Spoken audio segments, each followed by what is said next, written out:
impromptu, but if anybody shows up, I'm going to be doing a live tuning of the Great Bassoon. So I'm going to be in and out of picture here. Um, yeah, no sense in me talking right now until anybody shows up. But yeah, so I'm going to be doing note by note the fundamental scale tuning of the Great Bassoon. And let me get a few more things set up.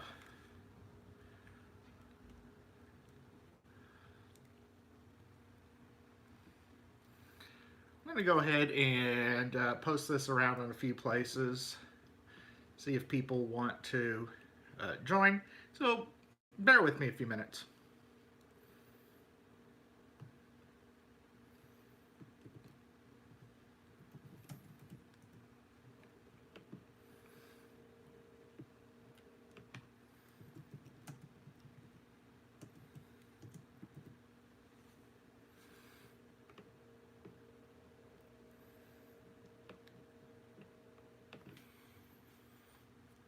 Okay, I've put that a few places, and it looks like I got at least one person here. So, yeah, what I'm going to do today is just go through slowly, note by note, and we're going to do a tuning of every note on the Great Bassoon. How great of a bassoon are we talking? Well, considering how big it is, it's pretty darn great. Right if you're in the U.S., it's 6 feet 8 inches tall. If you're outside of the U.S., it's right at 2 meters tall. So that tells you a lot about how big it is. That's the bell that I'm putting on now. It is a good half a foot taller than I am.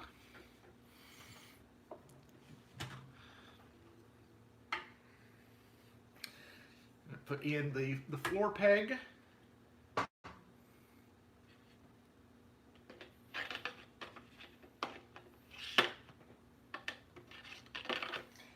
Basically, this is going to be the final tuning before to see if any tone holes need to be adjusted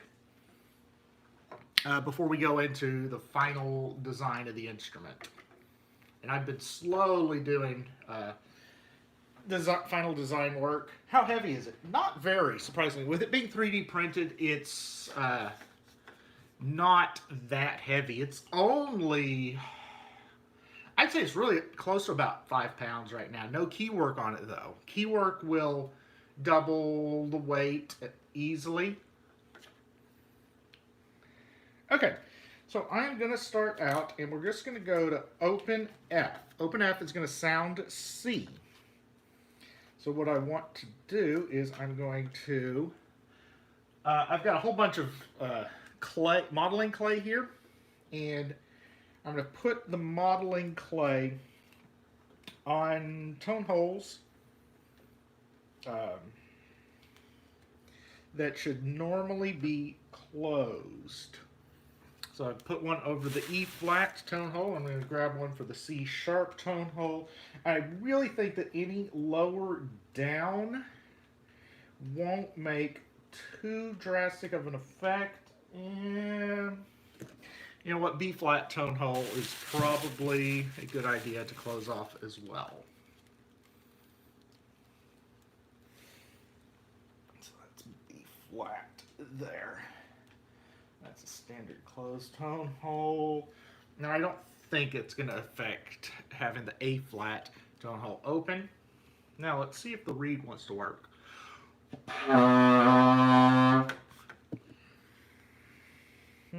Leaking somewhere. Let's make.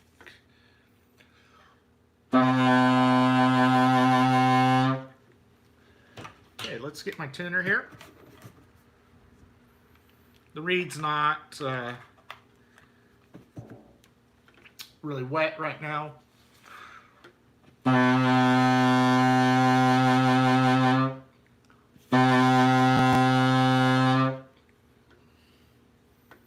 we're wanting to go a little on the flat side.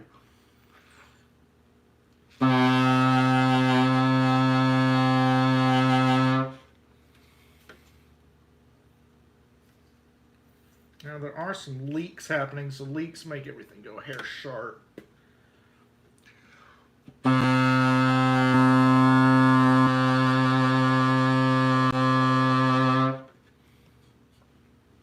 Okay. I'm going to be back in a second. I'm going to go get a reed knife, and I'll be right back.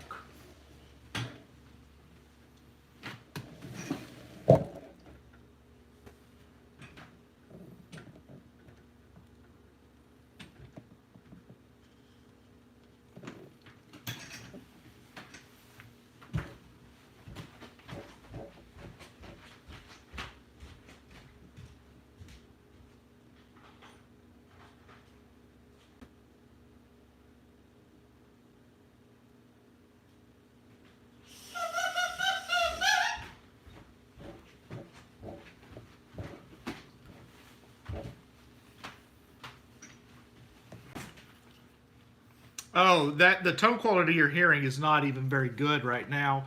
I do not particularly care for that tone quality, so we're going to make it better. Now, this particular reed here is still the modified Baroque bassoon reed that I've been using. It does not crow very well, so I am just going to thin down the tip a hair.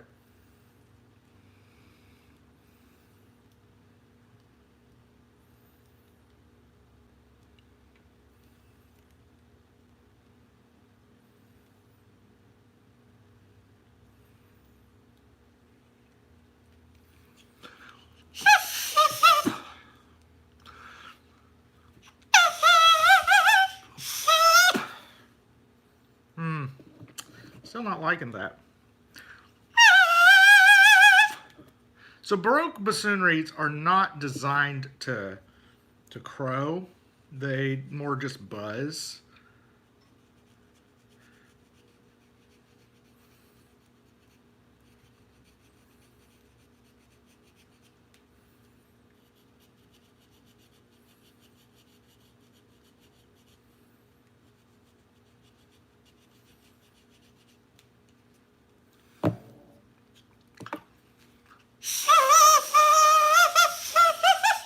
Okay, let's see if this is going to be any better.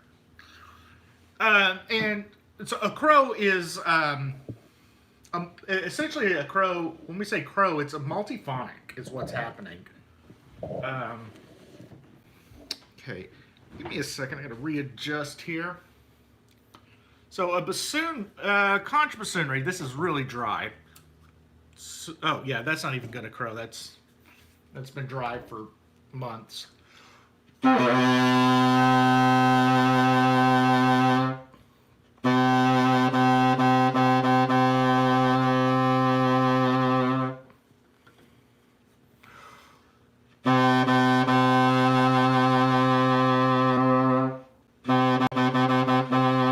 Okay, so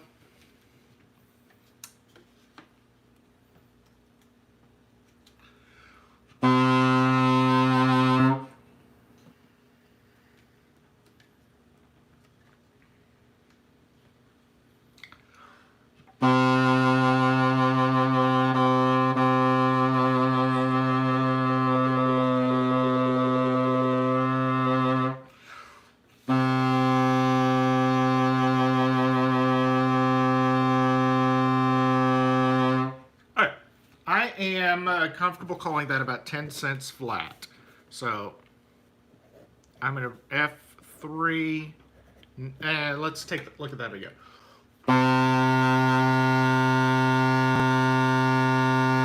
Man, I'm going to put that about -15. Okay, E3 is next.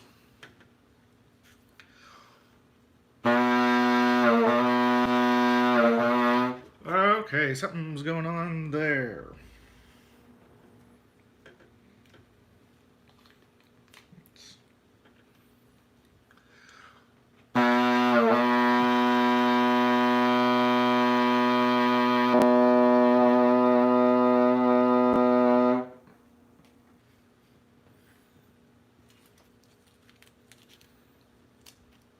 All right, so one of the things with tuning is finding leaks.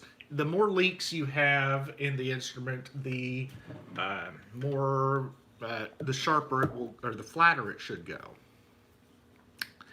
And overall, the instrument is a hair flat. And pitch, I've got the vocal about as short as I can possibly go. And the vocal on the final product will be considerably better than this one.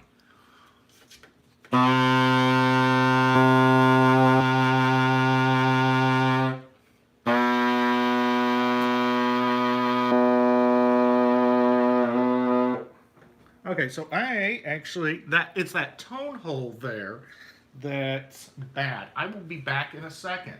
I'm going to fix that tone hole real quick. Or not.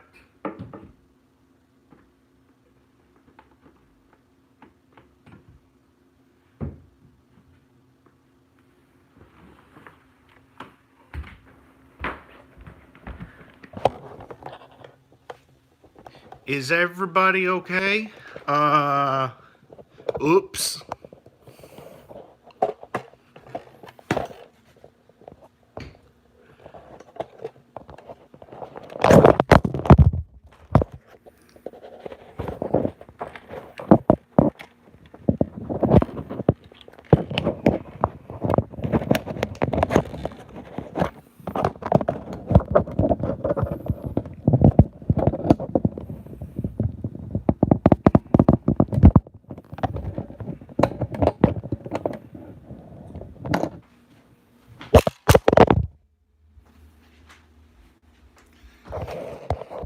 This is not going how I thought it would. Give me a few minutes.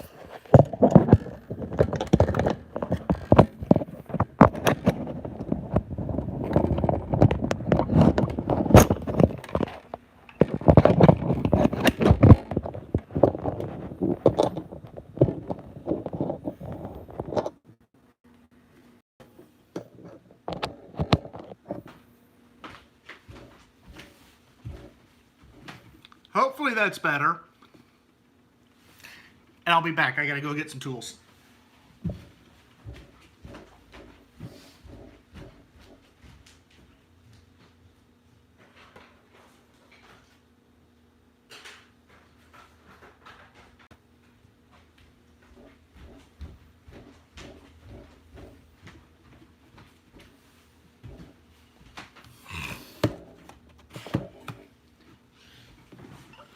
Okay, tools.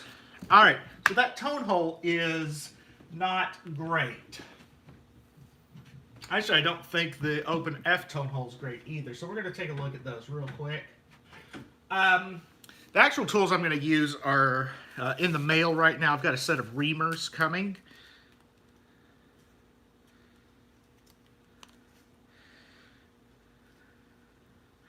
Yeah, I'm going to leave that as is.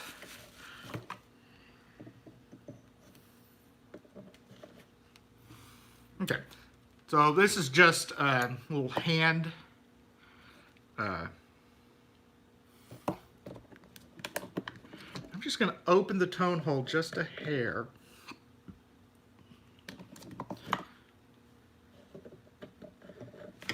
Let's see what that does.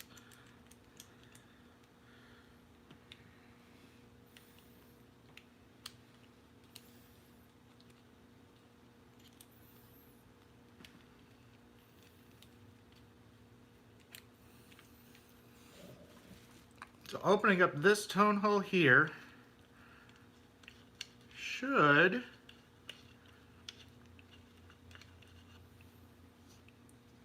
need a bigger bit.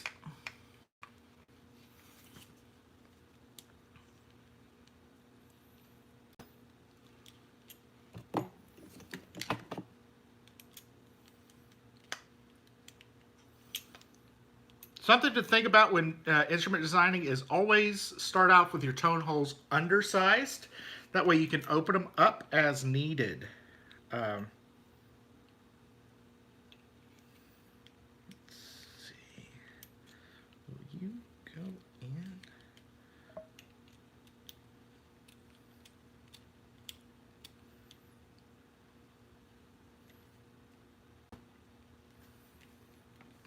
All right, let's see if this will.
Okay, well, not as clean as I would have liked, but again, this is not a final product. That's what I want right there.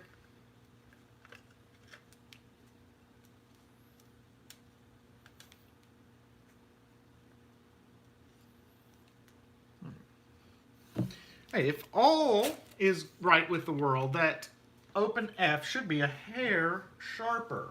Maybe not a full 15 cents sharper, but I can get it to 5 cents flat, I would be happy.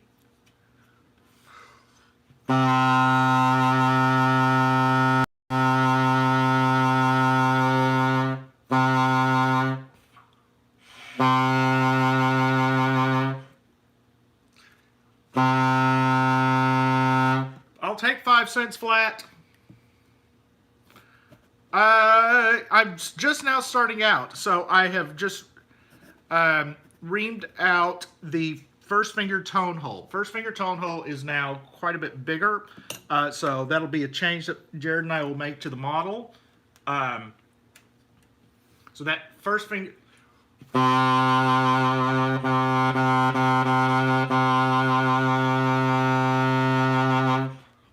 So it's nice and really close to into it's a hair flat. But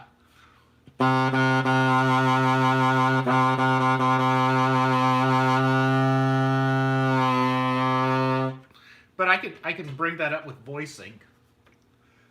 Now let's go to E, which will sound B, of course. And I'm going to put the plug back in for. Oh, no, that I do need that. So let's actually get that back in, because I had the E flat. I'm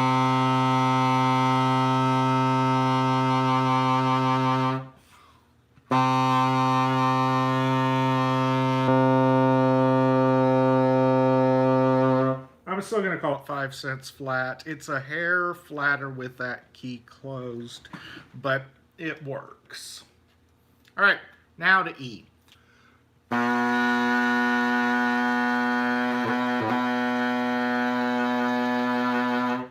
that is super, super stuffy, so I'm going to go ahead and open up that tone hole some too.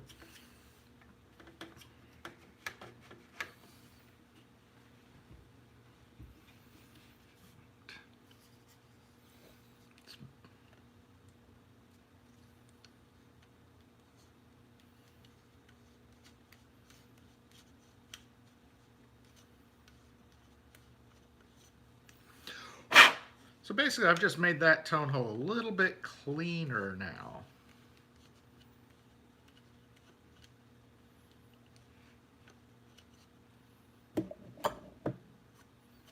And if all is right with the world, the tone quality should improve.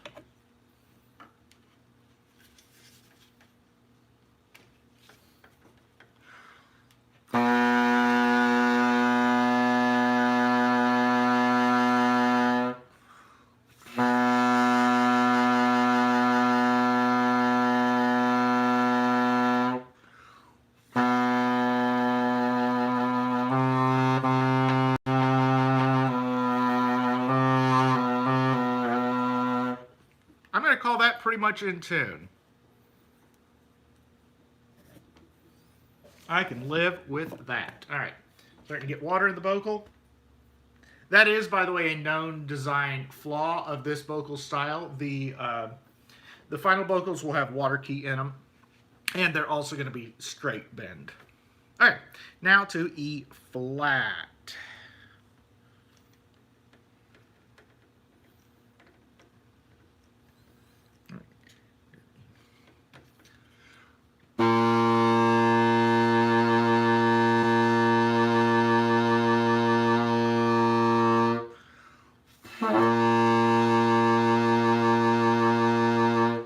Okay, so we are a hair on the flat side as predicted. I'm just going to open up that tone hole out just a hair. And at this point, I can't use the hand. I may not even be able to use drill bits anymore. I think my drill bits have run out of size. Yep. So that tone hole is going to have to be cleaned up a little bit, but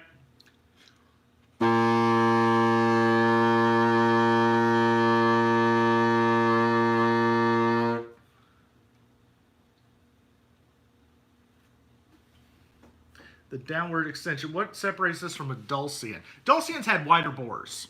They did have a little bit wider bore.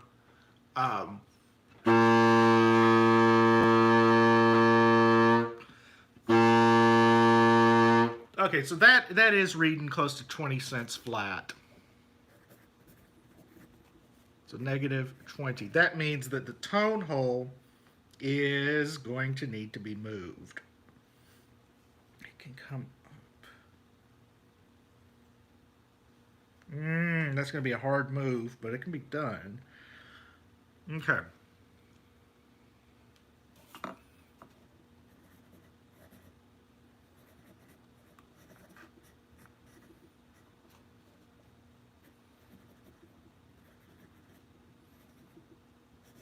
Up. How much could I move that up? Let me getting a ruler real quick.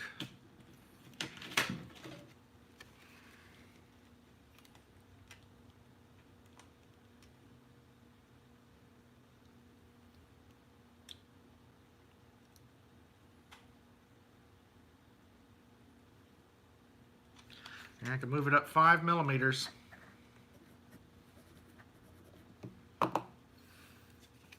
That's about all I can do there.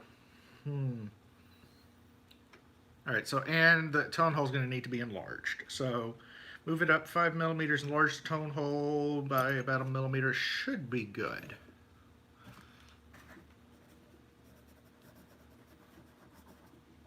All right. Now for D.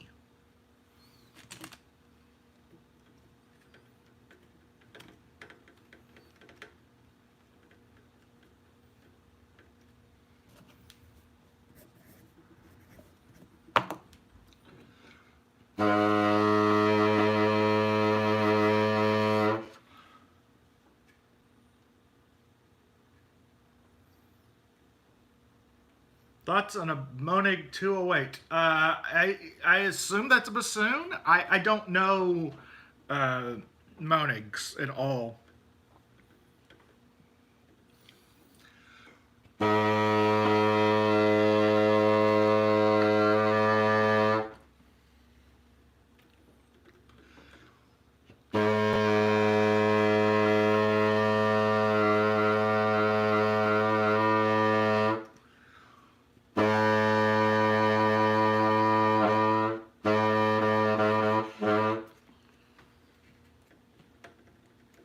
All right, so here's where I'm starting to get leaks.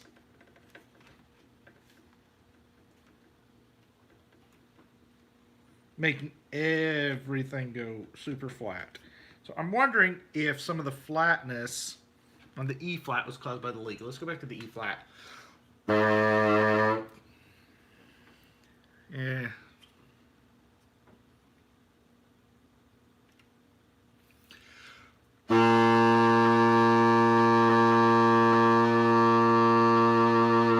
Okay, yes. So some of the flatness on the E flat was caused by a leak. So we're now just negative 15 now that I've got the leak fixed. Getting a perfect seal on Monig and Adler don't show up in the U.S. I have never seen one in person.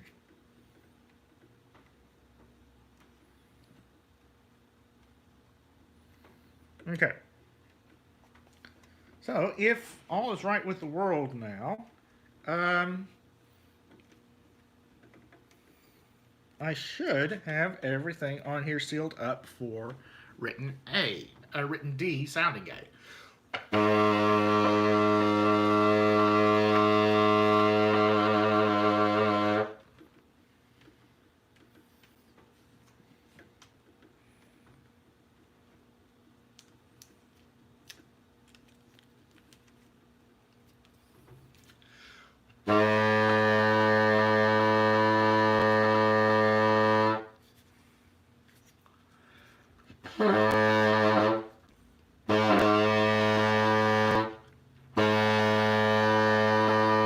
That's reading 30 cents flat. So I don't like that.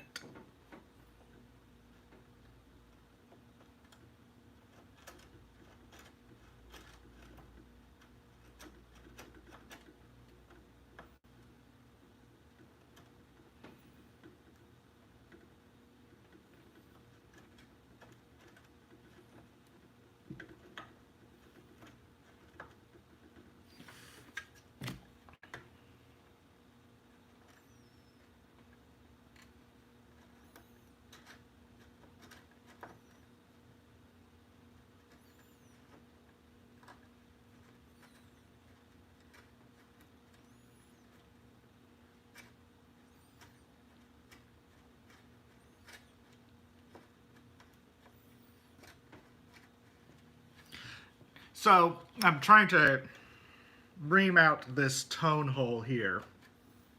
I'm just using a drill bit that's nearly the right size.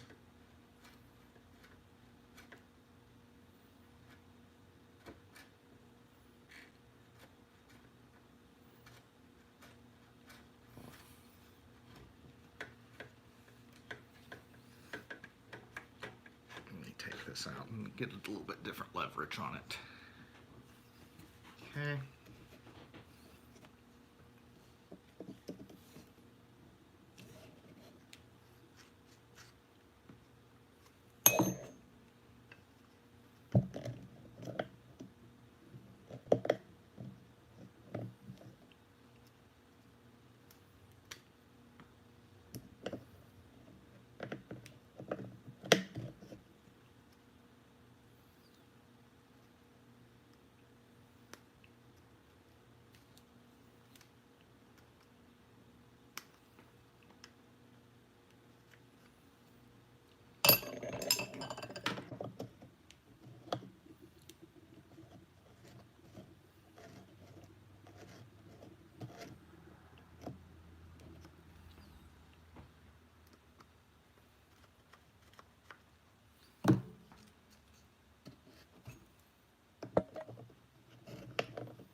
Okay.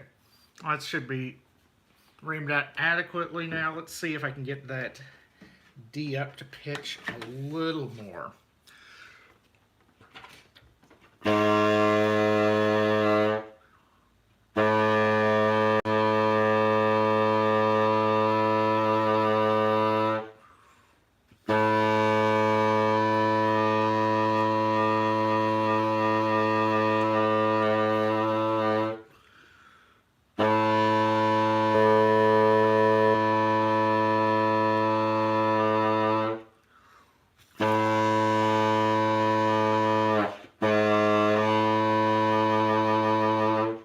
that's gotten me closer to 15 cents just by opening it up. The tone hole is going to need to be moved. Okay.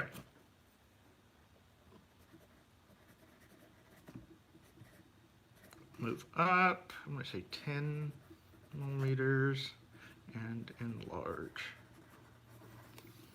Bigger tone holes means a more open, resonant sound.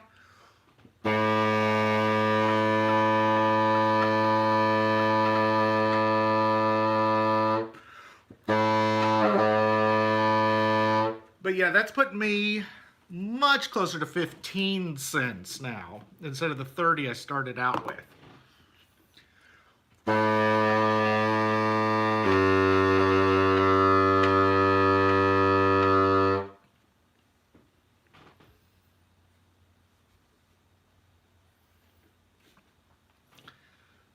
Okay, next note, we're going to C sharp.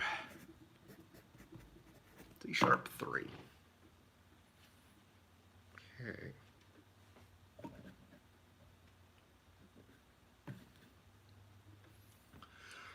Oh, I gotta close up that hole there.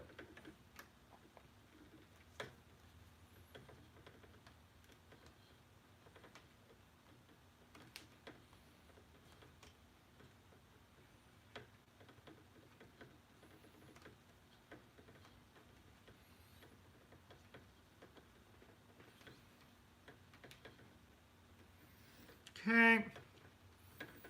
So I should have a good C sharp now. Fingers crossed. It's going to be flat, I know.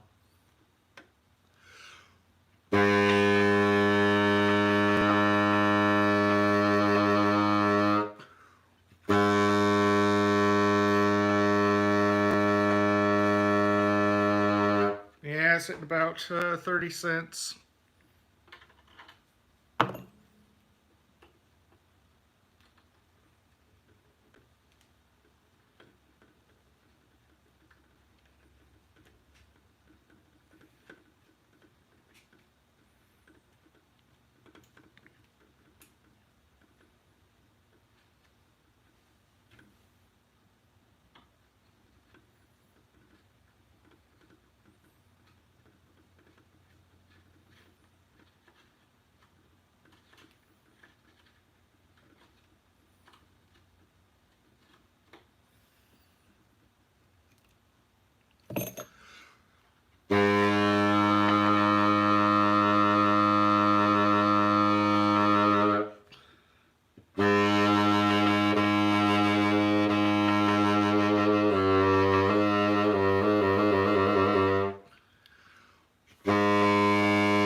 Okay, so I'm only 10 to 15 cents flat.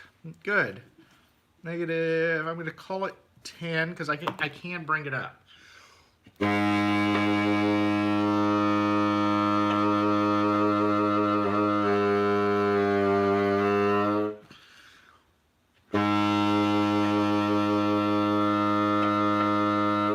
Yeah, that's actually sitting really, really nicely. Now that I've got that tone hole enlarged, I am pretty happy with that. So that's all the notes. We're getting into the boot joint now.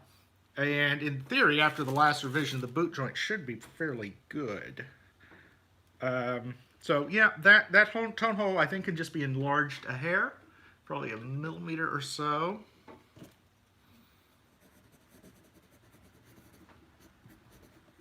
C3.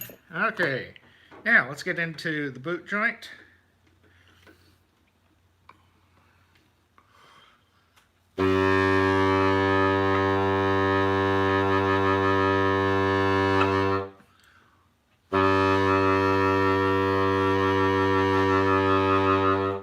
I don't dislike that tone color, to be honest.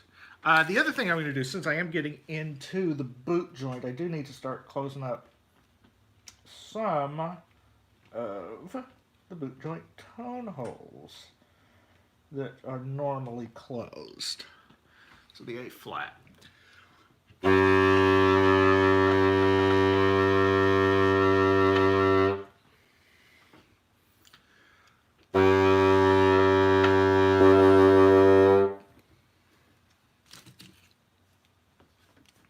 Okay.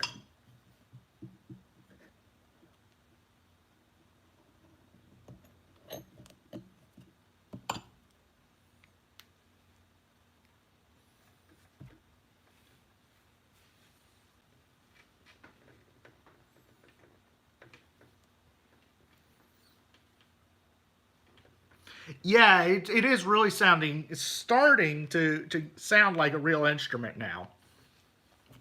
So I'm just closing up the tone holes on the boot that are normally held open. That's the A flat key and the two F sharp keys. And that is going to affect the intonation. I'm not too worried about them being fully sealed up. We'll get that in a second.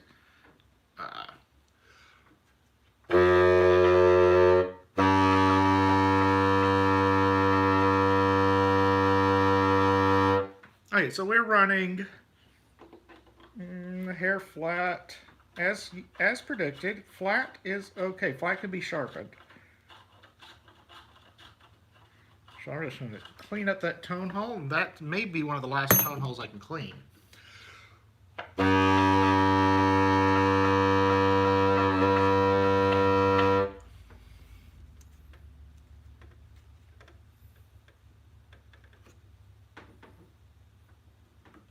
Yeah, that is a definite issue.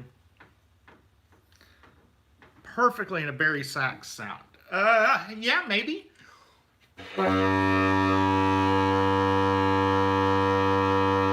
So the C is running about 20 cents flat. And the only thing to do to that is just bring the tone hole up. I don't.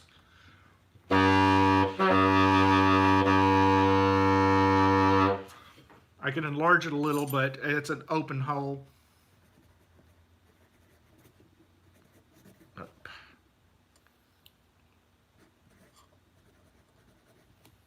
Move up 10 millimeters. 10 millimeters do it? Probably. All right, B natural now, sounding F sharp.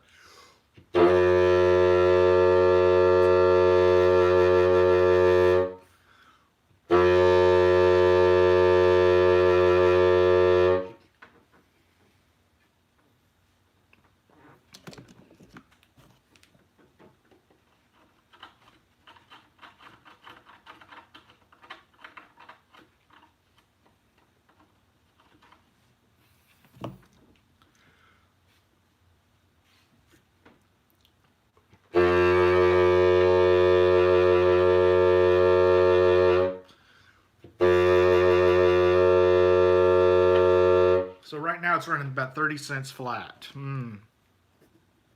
B2, negative 30.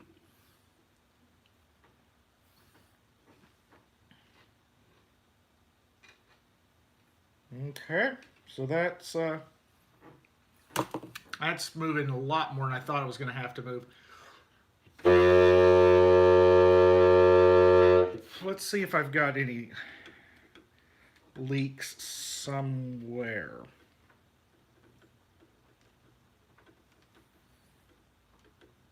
If I'm getting to 30, and that's after a tuning revision already, so not happy with that being that flat.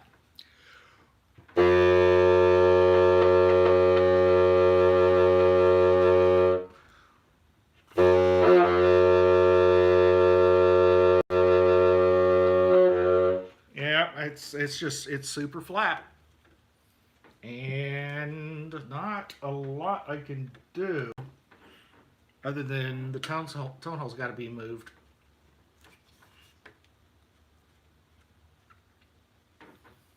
I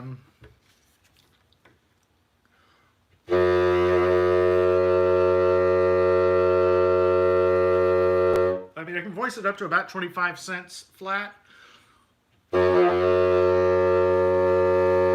Really push it to 15, but it doesn't want to move much higher than that.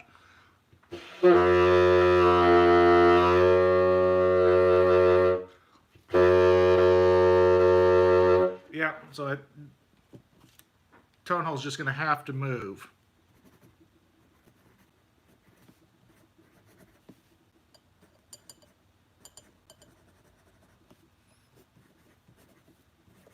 Okay, on to B flat. Now I'm going to need to start getting out some more modeling clay.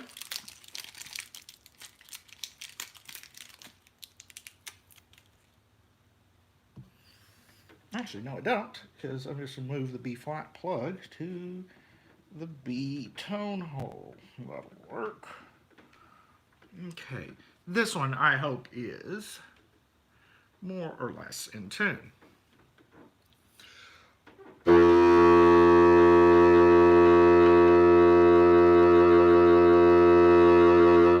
I will take 5 cents flat.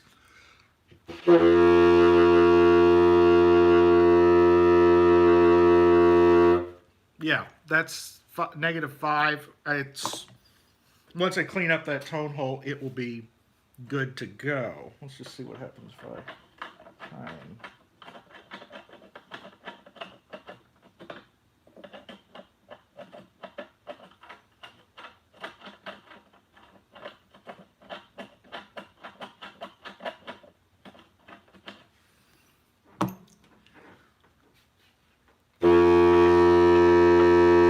dead on. That's a perfectly in tune note. So B flat, F, sounding F2 is really good. So, but that actually kind of makes a little bit of sense to me. I don't know why, but it does. Okay, let's get another piece of modeling clay.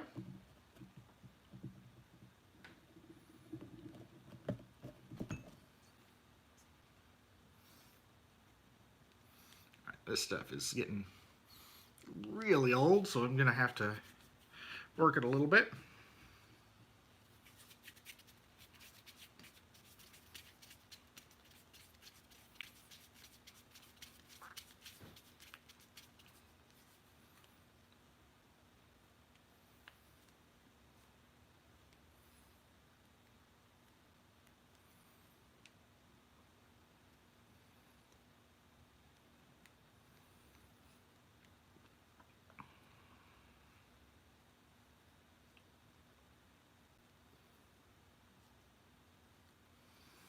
Okay, that should be good. Now we're going to go on to written A, sounding E. Opening note of Chike 6. This instrument would be wonderful to play Chike 6 on. You would get a nice mellow sound. You'd be able to easily control it. Because on regular bassoon, that's a bear to control. Okay, if all's right with the world.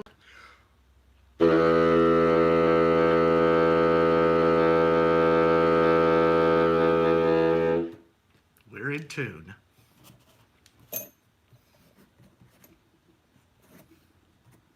If anything is a hair on the sharp side, I can live with that.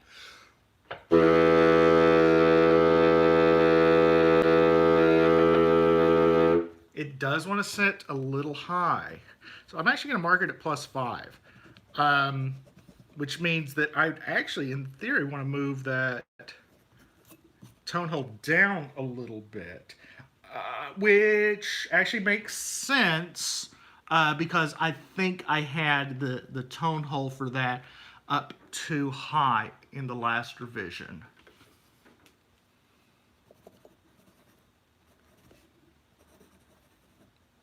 Move down about 5 millimeters. Okay. So that's the first sharp note we've had.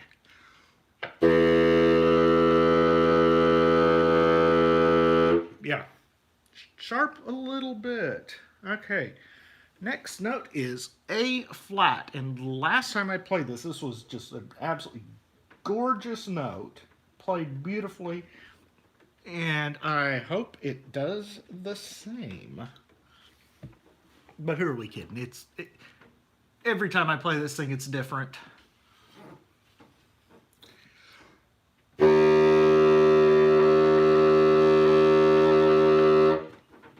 Nope, it's still good. I love that note on here. A flat 2. I'm calling that a 0. That is in tune, and God, if I had to move that tone hole, I would cry, because that is one of the hardest tone holes to move.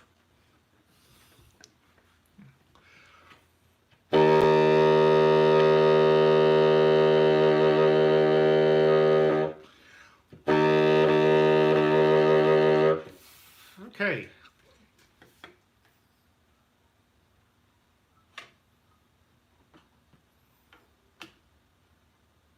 Things are getting a little more promising. If I've got, so A flat is now in tune. We're going to go on to G.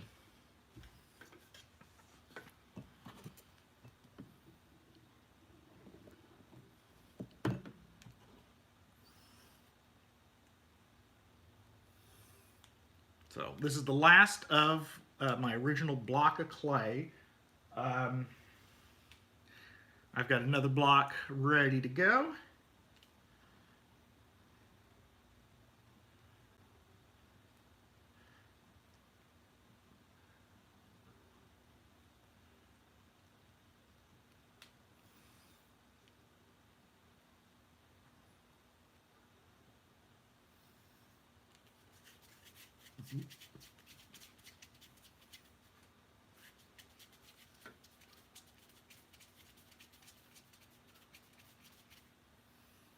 Okay.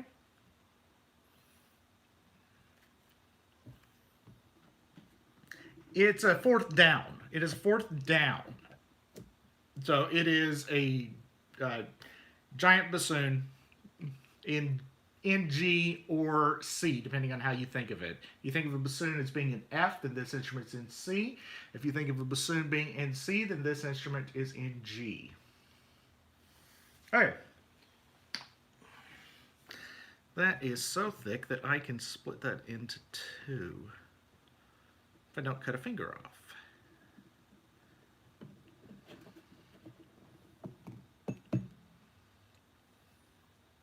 Okay. Nice little plug right there. Okay.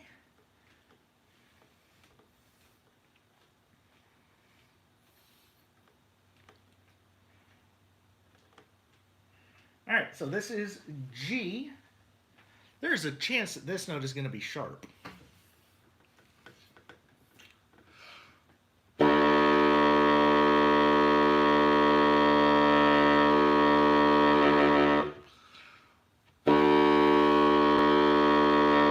It is a hair sharp. It is about, but it's only about 5 cents. Means when I open up the tone hole with a reamer, which I'm going to have to do, it's going to go sharper. So I'm going to move that tone hole down just a hair.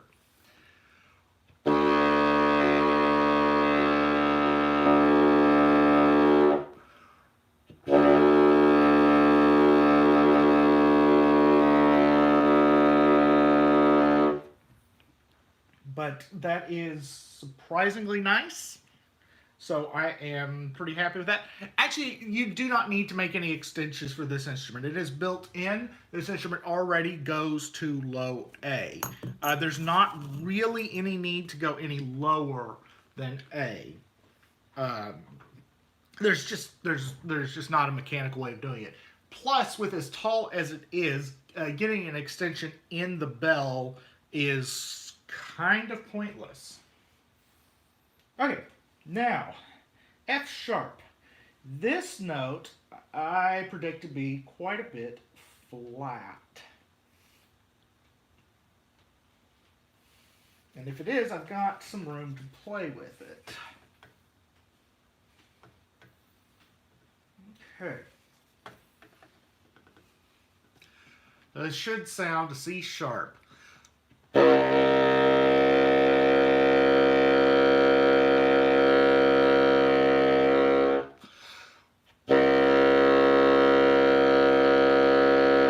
Yep, it is quite a bit flat, and as predicted,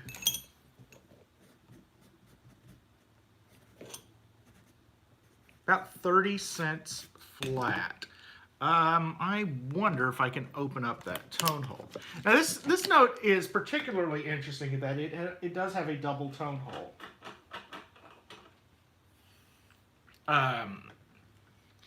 It's the only note on the instrument that does have a double tone hole, but all bassoons have a double tone hole for F sharp.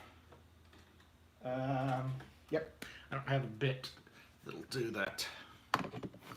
So that is going to need to be moved up on the board, down on the instrument. Let me see what happens if I open up the other F sharp tone hole.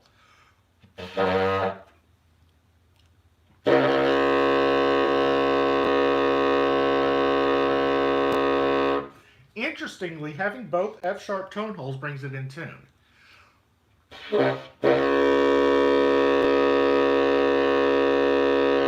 Quite nicely in tune, if I might add. So that tells me about what I will need to do on there. Okay.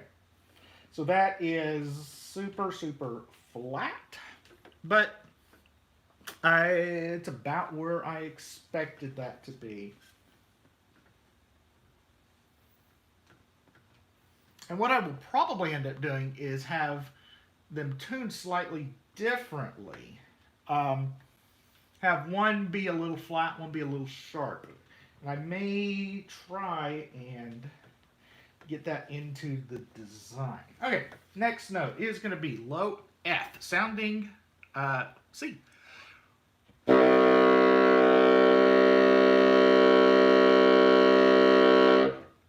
Love it. It's 5 cents flat, which is perfect. F2 is -5. That will be fixed when the tone hole gets reamed out. So that is all of the notes on the bass joint. We will then go to the bell joint. I'm sorry, the boot joint.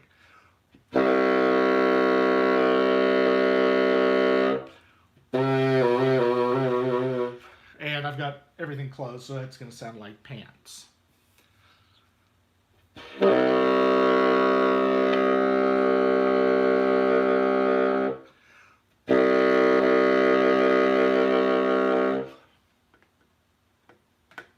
Okay. Yep. I like.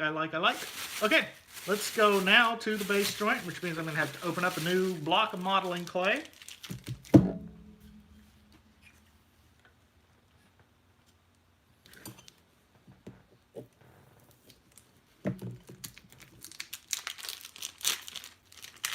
And it's double wrapped.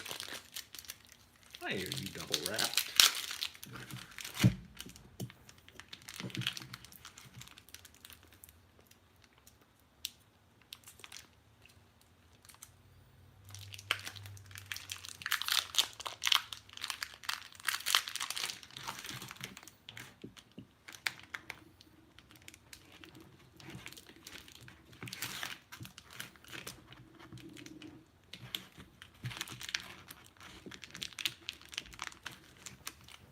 Oh, this is so much easier to work with. The new stuff. Yes.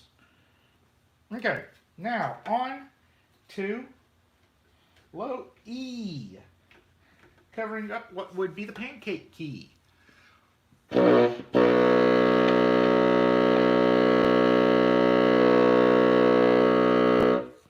That's the best sounding low B natural a bassoon has ever produced. I love that sound. It's just, oh, you know what? I am on the bass joint now. I've got to close up a couple of the bass joint keys. So when I played that note, low E sounding low B1, the lowest B on the bassoon, it was dead on in tune. But I had the low E flat and the low D flat keys open. So let's get those closed up.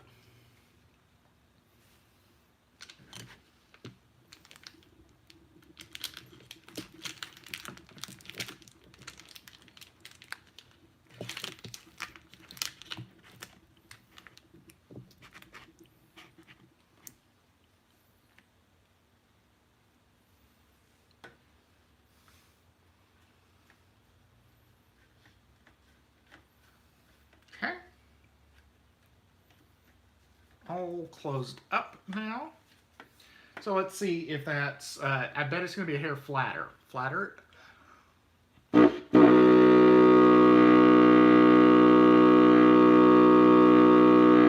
-5 cents. When I open up that tone hole to clean it up, it'll be perfect. I like that. If I don't have to move any tone holes on the bass joint, this is the final bass joint. I will then start putting keys on this instrument, which is going to be a huge, huge step. Okay, I'm going to take off the plug for the E flat key. I'm going to move it over to the D key, and we're going to test E flat. Again, if all's right with the world.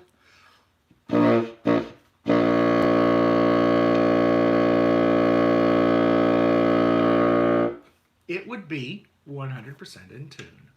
And it is. I mean, just, that is so weird, though, hearing low B flat come out there. It's coming out into my hand.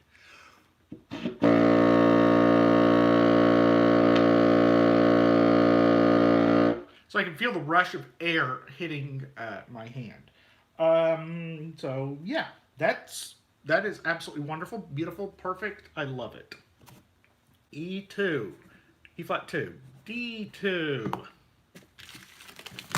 So the fact that as we go down the instrument, we are more and more in tune is a wonderful, wonderful sign, which means that the only joints that will have to be tweaked are the wing joint and the boot joint, which is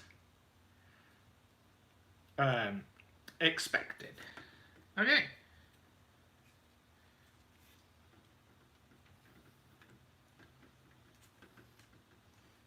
Now for low D. The stuffiest note on every bassoon. Let's see if low D on this instrument is stuffy. I bet it will be.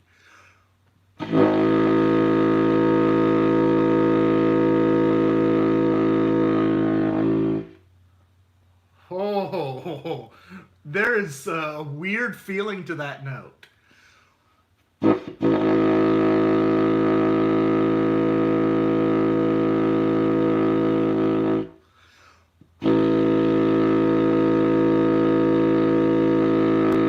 It is as flat as expected. It is the normal flat of a bassoon.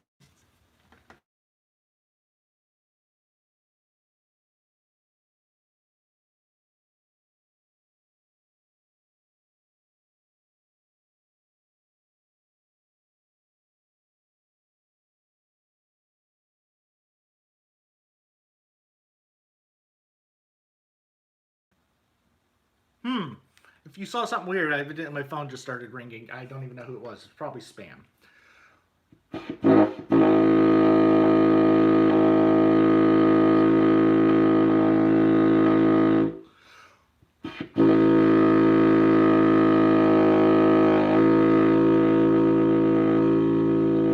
Yeah, it's actually pretty flat. I'm going to say it's actually closer to 20. That's actually a really easy tone hole to move. I don't hate it, but it's so rich and warm.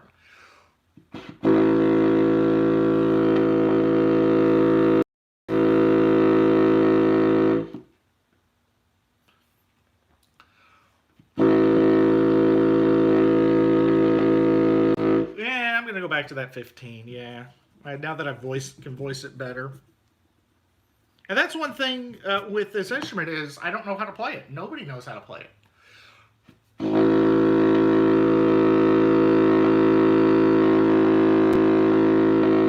Yeah, so it's flat, but every D on every bassoon ever made is flat.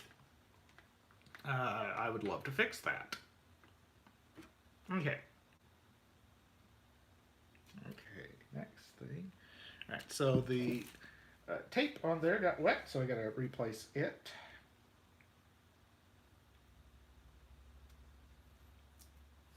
We are now into the notes that the bassoon cannot play. So these are kind of new territory.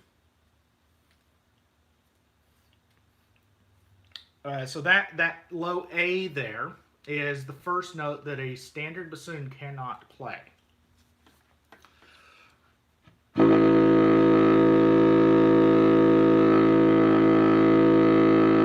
So yeah, 15 is probably about right.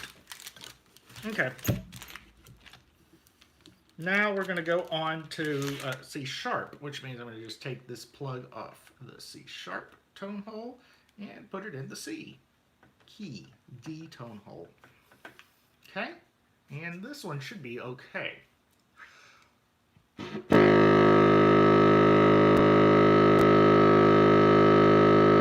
That's 100% in tune.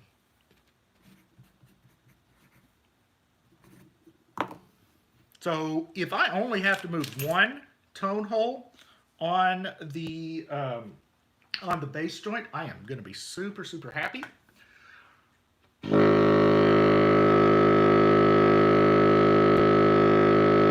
mean, I can't even make that thing go out of tune. It is just dead on in tune. I mean, just wonderful, wonderful, wonderful. Okay, and now for C. C is the last note completely played on the bass joint. And if C is in tune, it means I only have to make one small adjustment to the bass joint on one of the three pieces.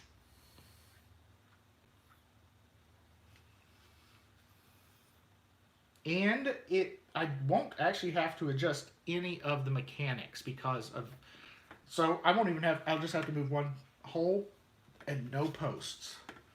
Ooh, fingers crossed, fingers crossed, fingers crossed.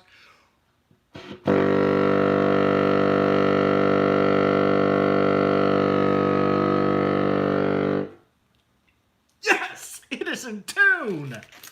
Low C is in tune. C2 is 0 cents off.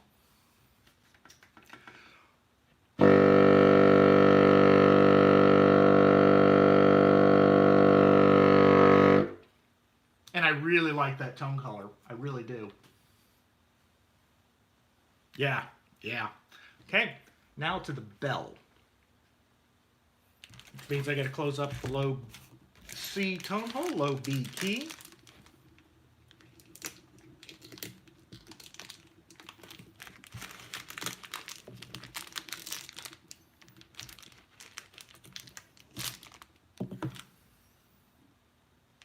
And with there only being two tone holes on here, every time I've checked, the low A has been in tune.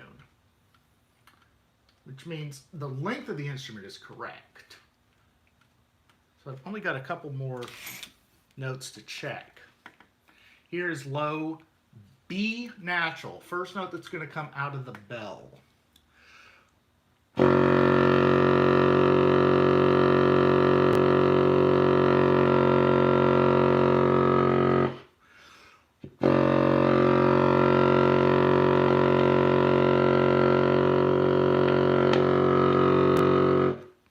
It's a hair flat.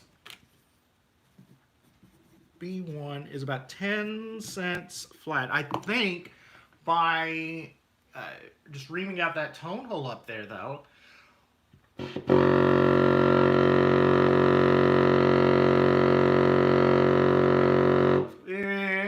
it's got to be moved. It's actually between 10 and 15.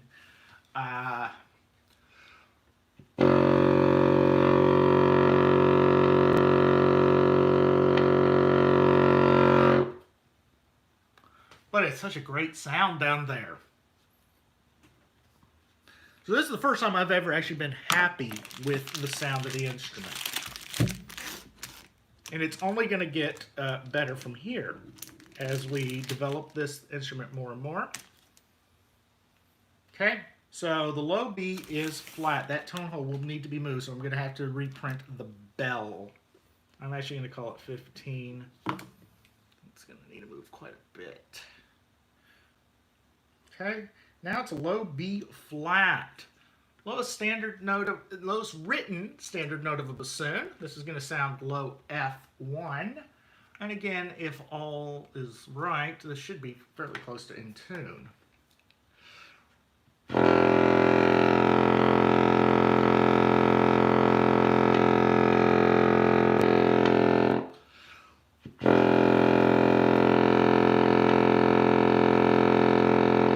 Okay, so it is going to be flat. B flat 1 is about 15 cents flat. So I'm going to want to move both those tone holes.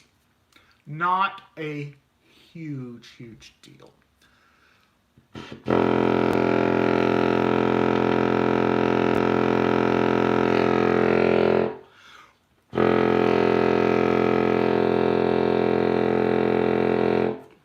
Okay? And finally, low A, the lowest note of the instrument, which in theory should be in tune.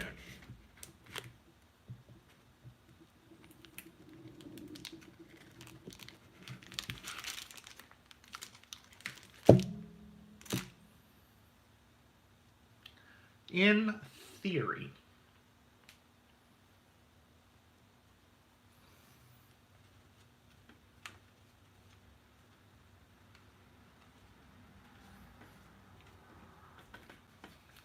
I will also say that this is the clearest and cleanest these notes have ever come out. Normally they struggle.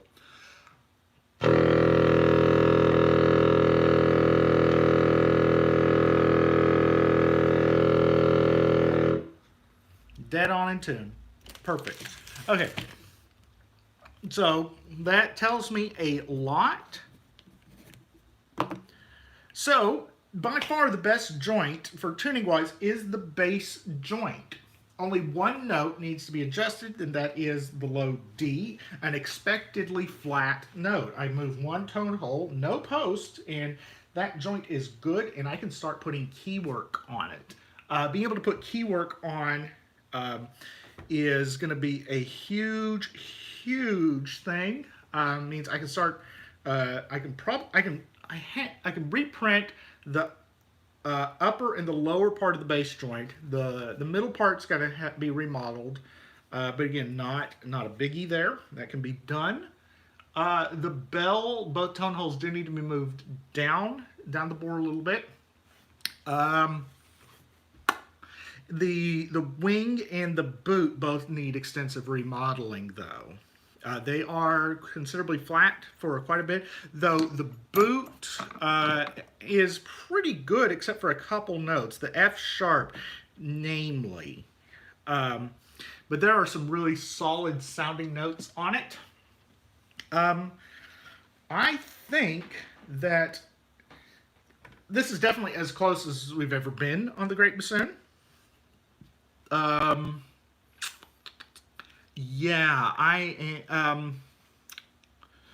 so it tells me a lot of things that I needed to know. I've got a chart written down here. I've got 2, 3, 4, 5, 6, 7, 8, 9 tone holes to move. 10 tone holes to move. So again, I think that's all doable. I think that's all really going to be super simple. I just got to get with Jared on that, feed him the information. He'll put it into the model. But I would love that. I think by Christmas I should have a full bass joint with some of the prototype keywork on it. Probably also by Christmas I can have a completed bell. So I'd have 2 joints done, ready to go. And then the boot joint, of course, is still in early prototype phase. It's got so many changes that are going to be made to it that have not been implemented yet. I would say there's probably 10 hours of design session between Jared and I to get everything on the boot joint done. Wing joint, probably about an hour's worth of work.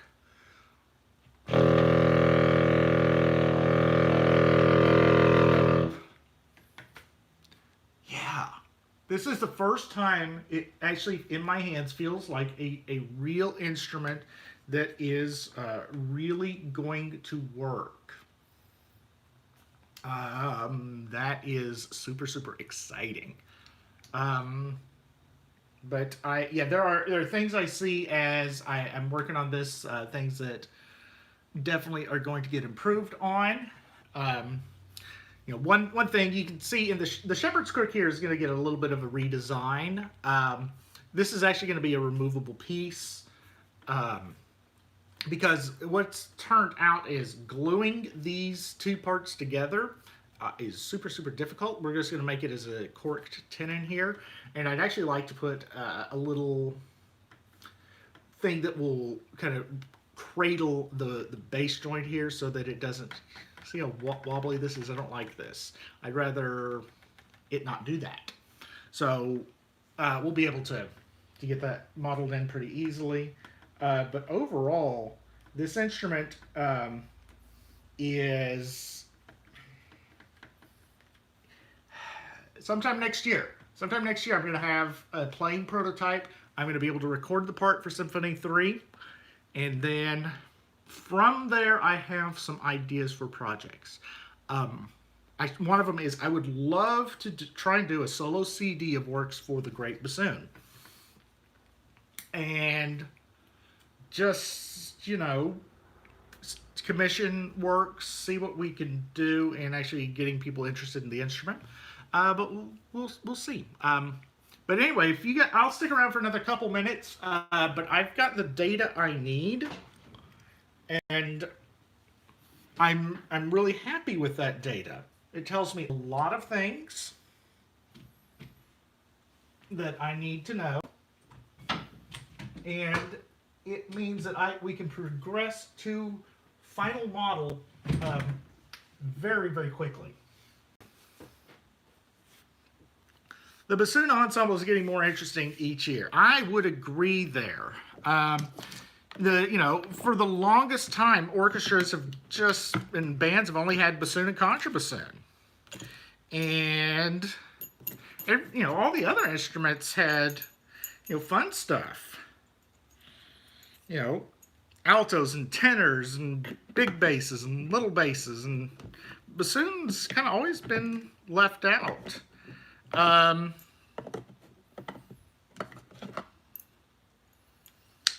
just putting my drill bits back in the box so we can get those all sorted out.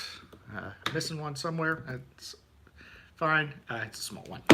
But yeah, bassoon ensemble is between what Richard's doing and what I'm doing. I think it's going to be a very interesting time for bassoonists who really want to start exploring some new sounds. And some of this is really facilitated by 3D printing. Can you see anyone making one of these in wood? Absolutely. My friend who is going to make the vocal for me keeps talking about wanting to make one in wood. He has actually all the wood needed to make a great bassoon in wood. The hardest part doing it in wood would be the shepherd's crook. That is a difficult area, and that could actually just end up being 3D printed standardly, just because of the complex shape of it. But yeah, this, unlike the subcontrabassoon, this could easily be made in wood. One of the issues with it is if we were to make it in wood, there would need to be a redesign and make the walls thicker. The walls are actually on this designed too thin to go in wood. The walls on this are all 5 millimeters. If we did it in wood, we'd want to up that to 7. And that's because of the length of the screw on the post. Those screws are, the screw length on them is 4.5 millimeters. And if you do that into a 5 millimeter thick wall, you have a 0.5 millimeter room for error, and that's not enough room for error. Now, by making the walls thicker, the instrument's weight's going to increase, but the length is going to decrease because the tone holes will all shift up because there's a slightly longer chimney on them. So it'll overall shorten the instrument, but the walls being thicker will make it a lot heavier. This is right now probably the lightest the instrument will ever be. Once I start getting key work on, the weight's going to probably double, actually probably triple. Because the key work is just going to be so heavy. I'm hoping that the balance on it will still be pretty good. I hope that the top part isn't going to be too heavy and make it tip over. But that's you know, something that we'll design later. I mean, if I have to bend the bell over, I'll have to bend the bell over for ergonomics. But I don't want to do that. Ooh, I can't. No wonder I can't see. All right, but at any rate, I am gonna wrap this up. I've got other stuff to do today. It's my only full day off between now and Christmas. I am so exhausted, so very exhausted. But I'm gonna go ahead and wrap this up now, unless anybody else has another question that comes into the next. Maybe a curved design like a Contra. Well, I mean, what you would have to do is you could do that part in metal, theoretically. A simple bend would be fairly easy. You can do that if you're really good on a lathe. But that would be probably better in a CNC machine, and just mill it in two halves and glue them together.